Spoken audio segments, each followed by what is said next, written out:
Boa tarde, moitas grazas, presidente. Moitas grazas tamén á institución por ter a ben convocarnos a participar nesta mesa redonda que abordará desde distintos puntos de vista e ángulos a figura e a obra de Florencio Delgado Gurriarán.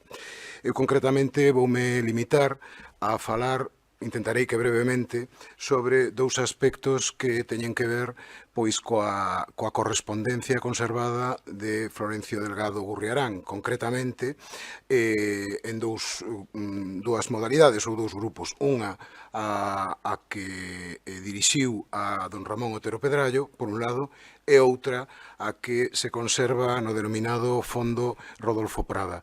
Eu tiven acceso, e quería dicilo aquí inicialmente, a consulta e de alguna maneira a estudar estes textos que están depositados na Fundación Penzol de Vigo.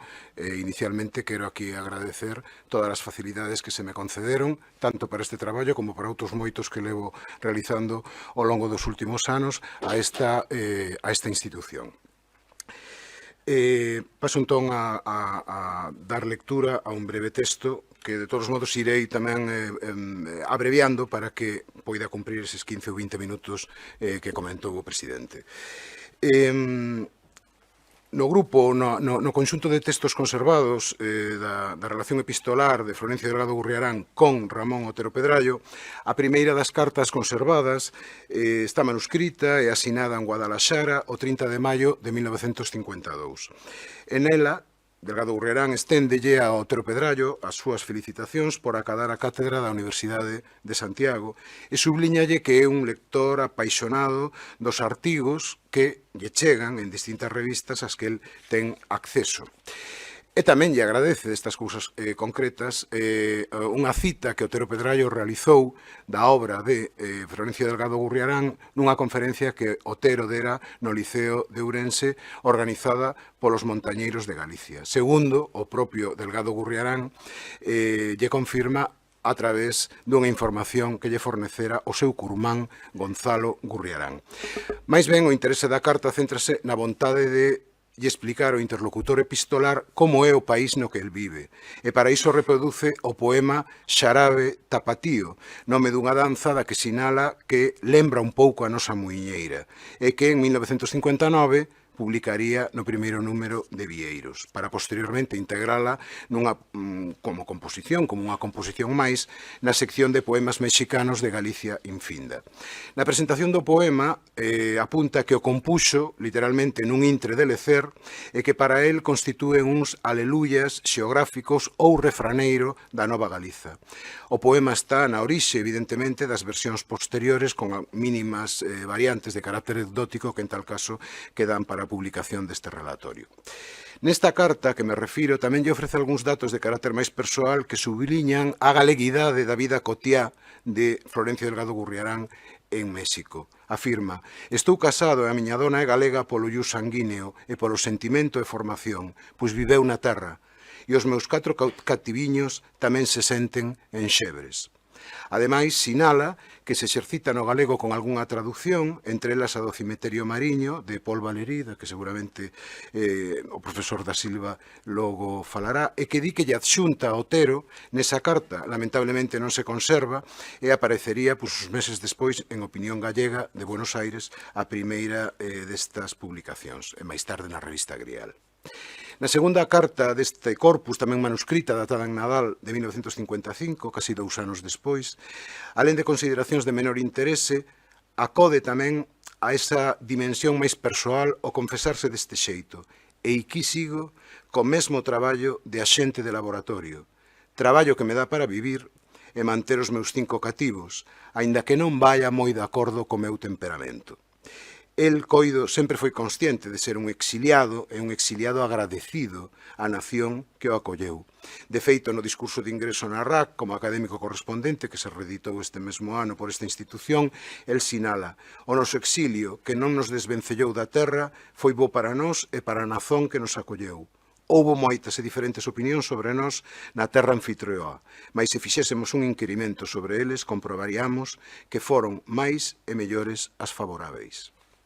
Case un ano e medio despois, en abril do 57, con Otero xa en Ourense, falle chegar unha carta na que lle comunica o seu pésame polo falecemento da súa nai e xustifica o seu silencio epistolar por un accidente automobilístico que sufriu co seu fillo Lucio, que daquela contaba con 5 anos de idade. Segue a cultivar as fórmulas de despedida habituais nas relacións epistolares de preguerra como irmán na terra, distintivo desa irmandade na que aínda acreditaba e acreditou sempre do galeguismo republicano. Poucos meses despois, en novembro do 57, asina unha carta nunha folla co carimbo dun hotel, Hotel Sierra de Alica, en Tapic, Nayarit, na cal lle solicita unha colaboración para a revista Vieiros, expresada nestes termos: pídolle a vostede a quen consideramos a figura máis representativa das letras galegas de agora e tamén o noso mestre e guiador ben querido. A devoción e o respeto que Delgado Gurriarán e o equipo de Vieiros cultivaron respecto da figura de Otero vai gozar dunha resposta afirmativa de bandita petición, de maneira que no primeiro número da revista, en un lugar destacado, despois de unha páxina titulada Alicerce, aparece o texto Noite Compostelán, asinado en Trasalba do 59, de Otero, lóxicamente, e que ven ser, ao meu ver, un novo alba de gloria, aínda tal vez pouco explorado e comentado na súa función de texto pragado de claves simbólicas que se proxetan a un presente. A derradeira carta que manexamos deste grupo, aínda sospeitando que ben posible que existisen máis, data do ano de marzo do 65 e a única mecanografada, reproducirase no apéndice desta intervención. Nela felicita-o polo seu aniversario e fala tamén de que esa felicitación a comparte con dous irmáns que viven no desterro relativamente doce na Nova Galiza, e cítaos, o licenciado Mosquera e Ramón Esturau, de Santiago e da Maía, respectivamente. Alén diso, a carta oriéntase cara a unha valoración respecto da recepción da súa obra literaria, pois confesa sentirse desenganado arredor do seu Galicia infinda, publicado 2 anos atrás, e que considera literalmente pasou sin deixar Ronsel. E o que engade, non é cousa de porse a chorar por iso, mas comparte tamén con Otero unha visión un tanto crítica respecto da obra dos novos, os que aconsella, e cito literalmente, tomaran un pouco máis en serio a fala e foran un pouco menos esotéricos no seu xeito de expresarse. Malia recoñecer, así a todo, a espléndida floración das nosas letras. Ata aquí este corpus epistolar, os contidos máis salientables do corpus epistolar conservado con Ramón Otero Pedrallo, e do outro do que queríamos dar aquí conta componse dun total de 11 cartas e outros documentos, que se distribúen ao longo dun período que vai de febreiro a abril de 1939. Isto é unha fase na cal Florencio Delgado Gurriarán desenvolve labores de responsabilidade política e humanitaria en Barcelona en primeira instancia e logo en París. Dentro dos primeiros deste período en Barcelona, Xesús Alonso Montero apuntou que en Barcelona axiña foi incorporado a Subsecretaría de Armamento e logo o Servizo de Información Periférica. E o fío do que sinala Ricardo Gurriarán, o seu biógrafo, Florencio entrara había uns meses, a finais do 38, a formar parte da executiva do Partido Galeguista, que tiñan a sede na rúa Fontanella 9, primeiro, de Barcelona, nun local cedido pola Generalitat. O seu biógrafo sinala que, malia non comentar os seus achegados que desenvolvera responsabilidades e cargos políticos, e leo literalmente, levou a cabo importantes tarefas políticas. E creo que engade con moito tino cando di o gozar da confianza plena de Castelao, fixo que se lle encomendaran labores dentro do Partido Galeguista de gran relevancia. Detéñome nesta afirmación, pois aquí pode comezar a descripción e comentario deste corpus epistolar conservado en relación con Delgado Gurriarán, porque a primeira das cartas que se conserva no Nadal de 1938, nun papel timbrado da Generalitat de Cataluña, Comisariat de Propaganda e co carimbo da Segredaría, como dicían antes, da Xunta Executiva do Xeral Partido Galeguista, esa carta, que de alguna maneira rescata Ricardo Gurriarán, reproducida no apéndice da súa biografía, fálase de que da saída de Castelao, antes de partir con Luis Soto desde Habana cara a Nova York, e a relevancia dos traballos feitos a prol da denominada S, que, como di Ricardo Gurriarán, probablemente sexa a solidariedade galega antifeixista. Na carta depositada nos fondos de Prada, que Delgado Gurriarán envía a Castelao, evidencia unha proximidade total, absoluta, coa figura política de Castelao. Nela felicita, en primeira instancia, en nome da Xunta Executiva do Partido, o labor propagandístico que desenvolveu en Cuba e nos Estados Unidos, e di: como irmáns de ideal, consideramos os teus éxitos como éxitos nosos e como galeguistas vemos neles o triunfo da terra. Mais de seguido, é moi curioso, apón o que denomina directamente a Castelao un reproche de irmáns e di: compre, en nome da Xunta, dirixirche unha queixa. E está motivada a túa falla de contacto connosco. Nin unha carta, nin un telegrama, nin ren. Sabemos que o constante trafego de viaxes e desplazamentos non che deixaría moito tempo para comunicarte coa Xunta, mas cabía agardar que de vez en cando te dirixas a ela. Engádese finalmente nesa carta a intención de organizar un ciclo de conferencias en Barcelona para apoiar o quinto dos, reproduzo, admirables 13 puntos do doutor Negrín, co que se fará laboura republicana e galeguista ao mesmo tempo. O apartado ao que se refire, o quinto apartado, era aquel que rezaba como libertades regionales sin menoscabo de la unidade española, dentro daquel programa político conciliador que foi rexeitado por Franco. Fora desta carta, neste fondo epistolar, rastrexase un intercambio de misivas entre Delgado Gurriarán, nalgúnas ocasións asinándoas con Illa Couto e Carlos Tomé, a Rodolfo Prada, e este último falle chegar 4 cartas, das que tamén falarei agora moi brevemente. Todas elas gozan dun inequívoco valor e interese, pois de algún xeito ilumina este período no cal, sobre todo xa en París, en a misión oficial do goberno republicano con un visado emitido polas autoridades francesas, vai implicarse con denodo no labor de prestar axuda humanitaria aos galeguistas e aos galegos en xeral recluídos nos campos de concentración franceses. Velaí como por volta de febreiro do 39, e xa en París, vai elaborar un programa de axuda aos exiliados, no cal interveñen en diferente medida e en diferentes lugares a Quén e Alenmar, Rodolfo Prada, Castelao, Illa Couto, Seoane, Suárez Picallo, Mosteiro, Antón Baltar ou Pérez Guerra, entre outros, e cuxo primeiro paso sería a redacción dunha listaxe de galegos recluídos nos campos de concentración franceses.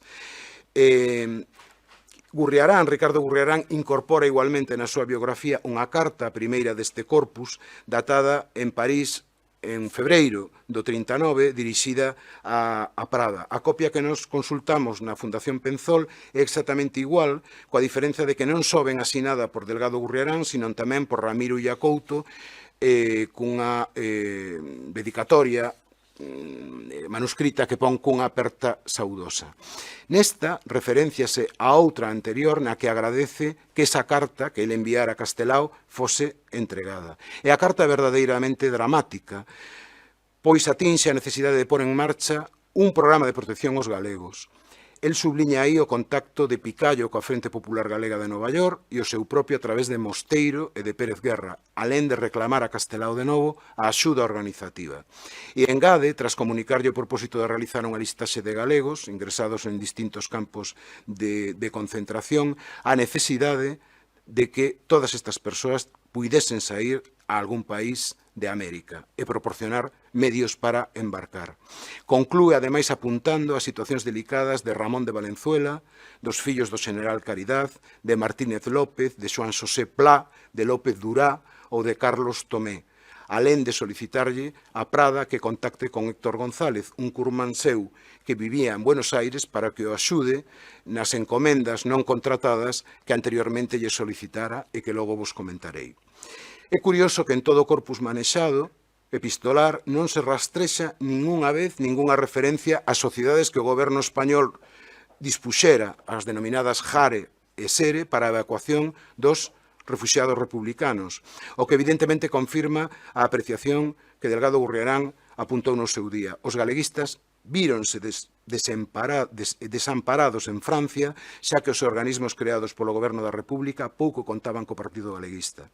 E, de feito, de non existir o apoio da migración galega, como logo verei, onde cumpriu un papel fundamental Delgado Gurriarán, o propio Castelao e Rodolfo Prada, non se conseguiría ningunha mínima parte dos obxectivos humanitarios que finalmente se acadaron.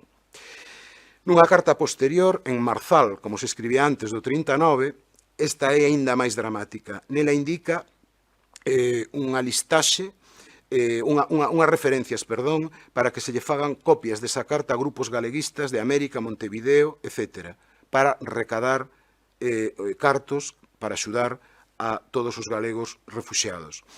Conta tamén aí verdadeiras situacións dramáticas, como acontecida a Xoán Xosé Plá, secretario do Grupo Galeguista de Viveiro en 1936, e que logo participaría na creación das milicias populares galegas, sendo secretario da Solidariedade Galega Antifeixista. En resumo, atracárono, sacaranlle os cartos que tiña destinado para poder embarcar el a súa parella, e isto provocoulle unha crise cardíaca que tivo que ser hospitalizado.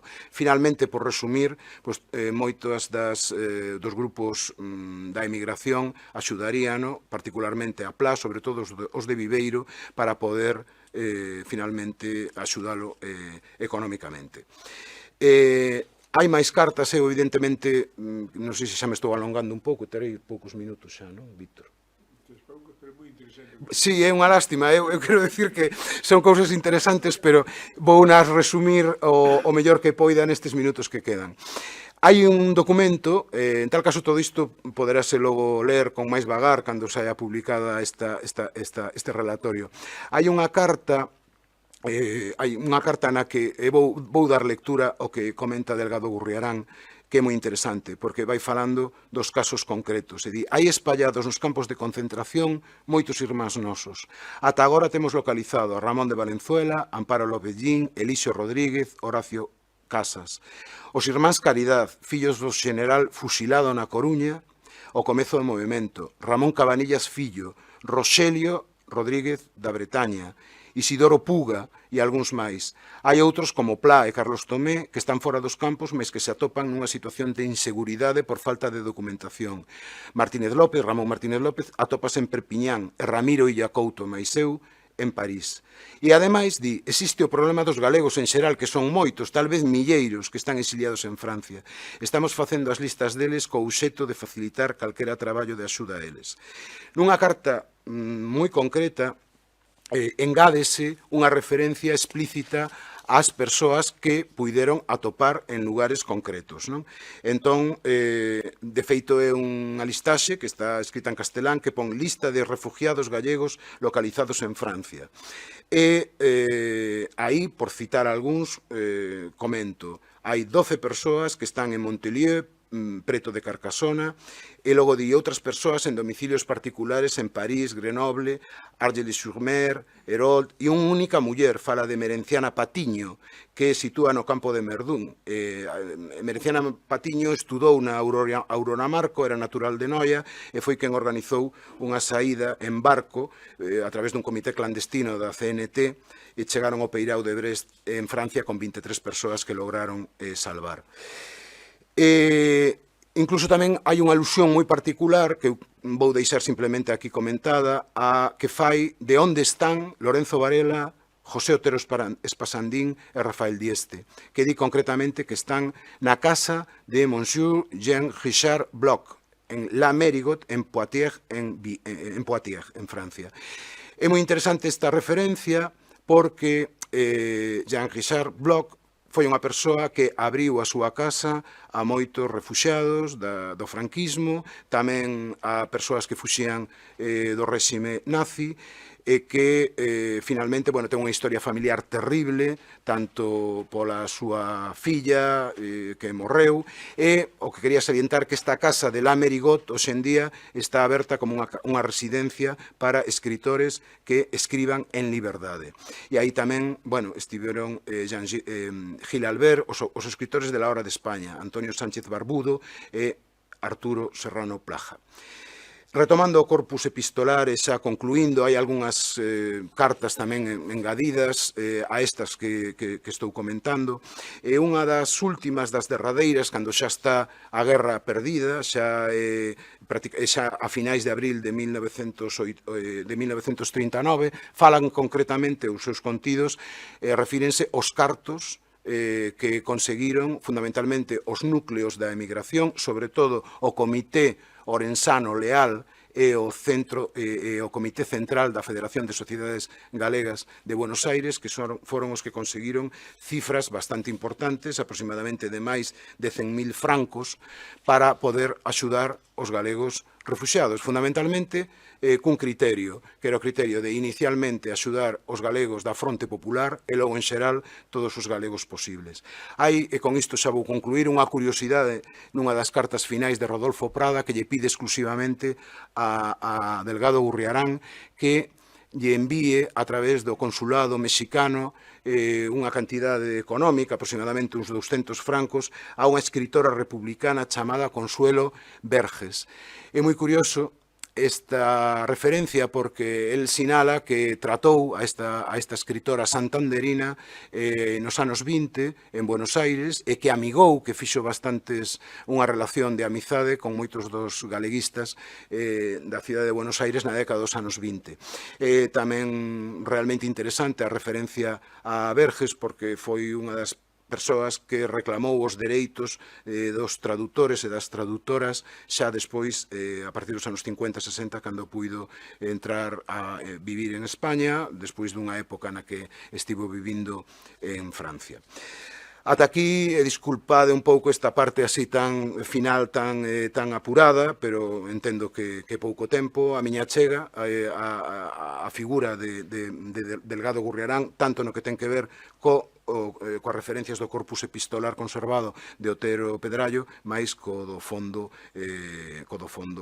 Prada, que é unha figura importantísima, desde logo, na propia dinámica dos refuxiados e do galeguismo en xeral, tanto de preguerra como de posguerra. Moitas grazas pola vosa atención.